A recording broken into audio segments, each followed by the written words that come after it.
everyone, welcome to or back to my channel. I'm Zoe and I'll be a freshman at Princeton University next year. I make tons of college content videos relating to standardized test prep, college applications, essays, extracurriculars, scholarship, interviews, and much more. Please subscribe and turn on notifications in order to keep up with my journey to college next fall, hopefully. And if you want to see how I got accepted to top schools, including MIT, Princeton, Penn, Brown, USC, UC Berkeley, and many others, and to see how you can as well. Please let me know in the comments below if you have any video ideas, suggestions, or anything else you'd like to share. Today, I'm going to be talking to all of you about how to crush your AP exams. I scored 5s on 9 of the 10 AP exams that I took my sophomore and junior year. I have yet to take senior year AP exams, and my school doesn't allow you to take any freshman year, so I didn't take any. But if you want to learn how I studied for AP exams and how you can get the kind of scores that I did, please keep watching. First things first, I'll share my AP exam scores with all of you. So like I said, I took 10 AP exams my sophomore and junior years, and I got 5s on 9 of them. So on AP Psychology, AP US History, AP Calc AB, AP Calculus BC, AP Lang, AP Environmental Science, AP Comparative Government, AP Macroeconomics, and AP Microeconomics. So my study routine leading up to AP exams looked a little different for each test, but I'll start by sharing with all of you some general advice for how to succeed on AP exams. Tip number 1 is to start early. For my more challenging exams, I typically started prepping for the tests about 2 weeks in advance, but the earlier you can start, really the better. I find that for AP exams or for tests for school or any other big deal, I like to study using the blocking method. And that works really nicely for me, and I heard it works nicely for a lot of other people, so I'm going to recommend it to you guys today.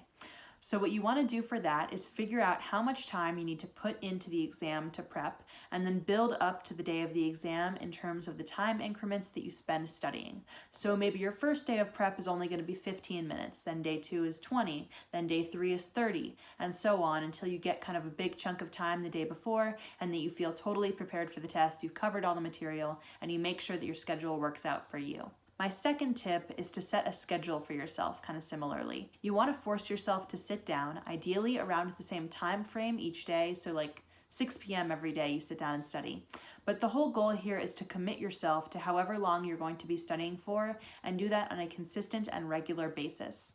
It is much harder to effectively study if you don't set a timeline for what needs to be accomplished. So what you should do at the beginning of your study process is 1, figure out where you are with the material, take a brief diagnostic test, and then personally assess how much time you're going to need in order to get to the place you want to be, whether that's a 4 or a 5 or a 3, whatever it is. Maybe you need to put in 3 hours, maybe 10, maybe 25. So then, once you have an idea of how much time you're going to need to put into studying, look at how long you have before the exam and break down the concepts that you need to know into chunks or units and assign yourself 1 section each day. So if you have classes all day on Wednesdays or something, maybe you give yourself that day off from prepping. But the idea is just kind of to set a consistent schedule, one that's not going to be hard for you to adhere to, and one where you can kind of figure out what works nicely for you based on what you're going to need to know and how much you're going to need to study for the exam. My third tip is to research what materials you're going to need. For most of my exams, I buy hand-me-down and used 5 Steps to a 5 books. I really like 5 Steps to a 5 because they cover every single unit that the College Board is going to test you on when it comes time for that AP exam, and they also include diagnostic practice sections at the end of each chapter so you can test your understanding, as well as practice tests that are both multiple choice and free response. And I think those practice tests are really helpful leading up to the exam, just so that you can get a much better feel for not only the time limits and the types of questions that'll be asked, but also the wording that they like to use on FRQs and multiple choice questions, because figuring out how the test maker thinks is half the part of doing well, whether it's an AP exam or the SAT or ACT. Some people prefer Barron's or the Princeton Review prep materials, I know, or online resources like Khan Academy or Prep Scholar, anything like that. But whatever material you're going to be using, just make sure that you figure out what is going to work best for you and your learning style, and then get the materials that you'll need to support that for prepping for the exam. Tip number 4. The night before the exam and the morning of, be sure to just chill, take a load off, relax, do whatever you gotta do. I have like this AP exam and SAT/ACT routine that I've always practiced and that I'd strongly recommend to all of you. So what I do is the night before the test, I'll eat a really healthy dinner around 6:30 p.m. so that I have plenty of time to digest. My go-to meal is normally chicken, rice, and broccoli. And then after I eat dinner, I'll take some time to relax, play with my dogs, watch a show with my family, meditate, do yoga, do self-care, whatever you gotta do to get in the right headspace and just to kind of relax. And then around 9, I typically pack my bag for the exam. So I'll collect everything I need, typically, a test ticket, pencils, eraser, calculator, a backup pack of batteries or a backup calculator, anything like that, snacks, whatever. That way, the day of, I don't have to worry about finding a pencil or losing something or forgetting that I put something in my bag or anything like that. And then the night before an exam, I typically try and go to bed between 10 and 10:30 p.m. because I normally have to wake up at 6:30 for AP or SAT/ACT tests. In the morning, I'll typically stretch for 10 minutes, eat a light, healthy breakfast, play with my dogs a little bit, do some power poses if I'm feeling up to it, and just kind of make my way out the door with at least like 10 to 15 minutes to spare. It really sucks if you're running late for a test because that stresses you out in its own way. So you want to make sure that you have plenty of time in the morning to do what you got to do. Your schedule definitely does not have to look exactly like mine, but the goal is to just be sure that you're relaxing and not cramming the day leading up to the test. Give your brain time to digest everything that you've learned and just relax a little bit before it's forced to regurgitate a year's worth of information over the course of 3 to 4 hours. So you definitely just want to give yourself a little bit of time to relax, chill out, and just kind of let everything that you've been studying sink in. I'll certainly admit my study schedule prepping for AP exams wasn't quite as glamorous. For the subjects that I felt more confident about, like AP Calc or AP Lang, like tests that I felt really, really prepared for already. But overall, I always set a schedule for myself. I relax leading up to the exam. I read over my notes, I read 5 Steps to a 5, I do other study materials, whatever else. And then for some more intense exams, like APUSH for example, I typically make my own study materials just to make sure that I'm getting all the information that I need and that I really understand all of the big topics. So here's where my advice is going to get a bit more specific. That being said, here are my tips for success on AP History and Social Sciences or Social Studies AP exams. So tip number 1, make a timeline of key events, legislation, cases, wars, whatever else for each unit of your test. Put that presumably very large timeline on a piece of paper and test yourself on the dates and key details of each major event that you put down on the paper. This can definitely be very difficult and time-consuming for classes like APUSH where you have tons of dates and things to remember, but it really helps with the exam for all those very tricky, specific multiple choice questions, as well as for sounding like you know a lot in free response questions. Half the battle with APUSH FRQs is really just being very specific and knowing lots of information about the topic. So if you can convince your AP reader that you've got a handle on the material, which is often comes with knowing dates and details, that definitely helps. You've basically got a golden ticket to a 5. I remember my APUSH timeline had 300 different events on it. So doing this is definitely a no-joke way to get a lot of studying in, but it is extremely helpful. Tip number 2 is to create your own study guide. So what I want you to do here is go through the key vocabulary for every single unit that you're going to be tested on.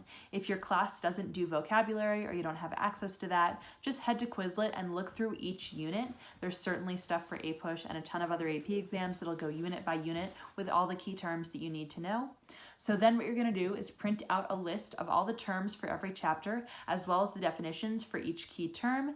And then I want you to highlight every single term that you don't totally know, whether it's something you're just a little fuzzy on or something you've never heard before. Just take a highlighter and get that in yellow or blue, whatever color you want to work with.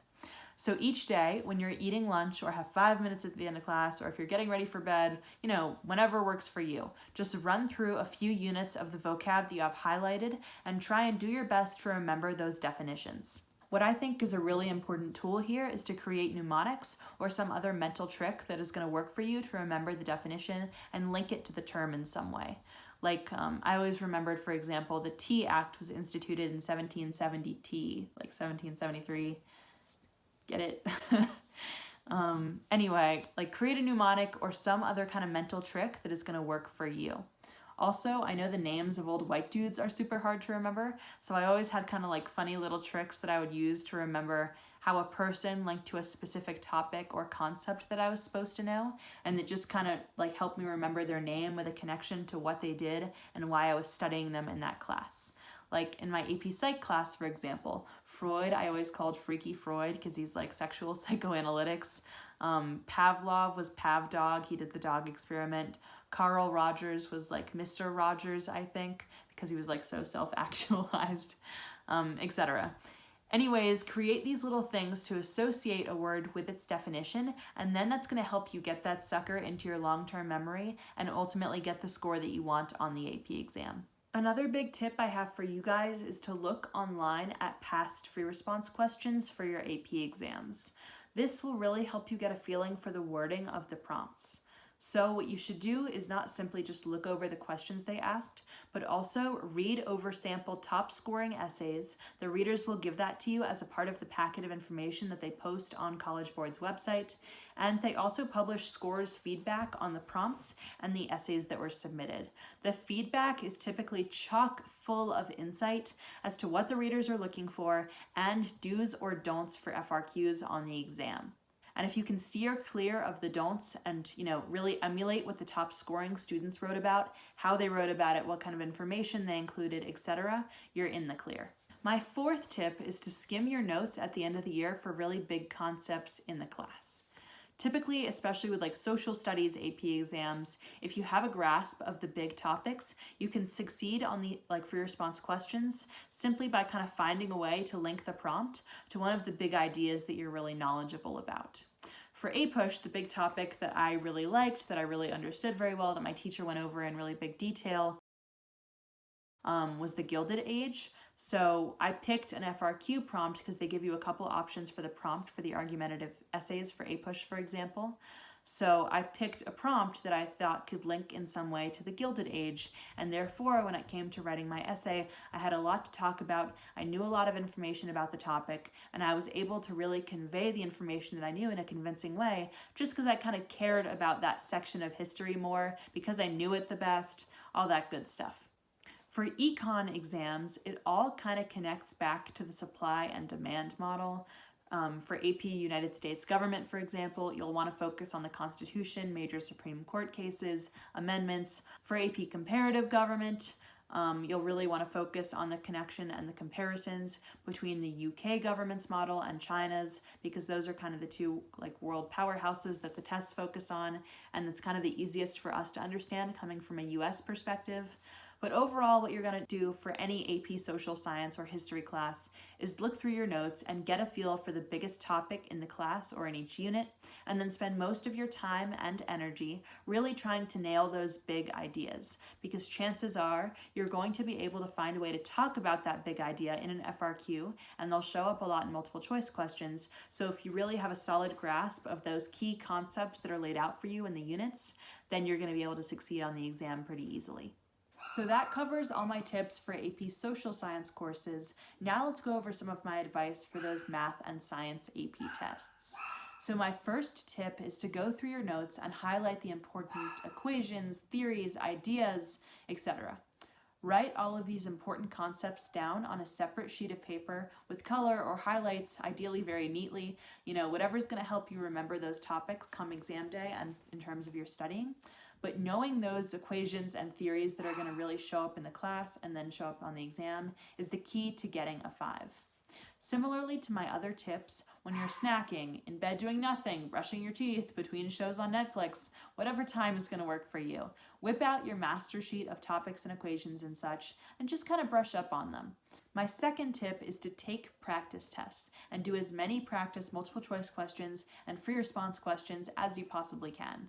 So sit down, print out a practice AP exam, or take one from the back of your study book, online, etc., and then simulate the conditions of the exam as much as possible. Give yourself the same time limits. Try and wake up early to take the test. Give yourself a snack and a bathroom break. Don't just let yourself go whenever you want to. And just kind of take the test as fully as possible with the test conditions in mind and being practiced. After you're done taking that, I want you to grade your exam and then grab a separate sheet of paper or a notebook. On this paper, you're going to want to write down the question, your original answer, the correct answer, and why you got it wrong if you did get the questions wrong. This basically helps to ensure that you don't make the same mistake twice. I also recommend this when studying for like the SAT or the ACT. It's overall a very helpful trick to make sure that you're not, messing up in the exact same way multiple times. Erasing those little mistakes is really the key to getting a really top score on these exams. Tip number 3 for math and science AP exams is to check your calculator the night before the exam. Bring an extra set of batteries, a backup calculator.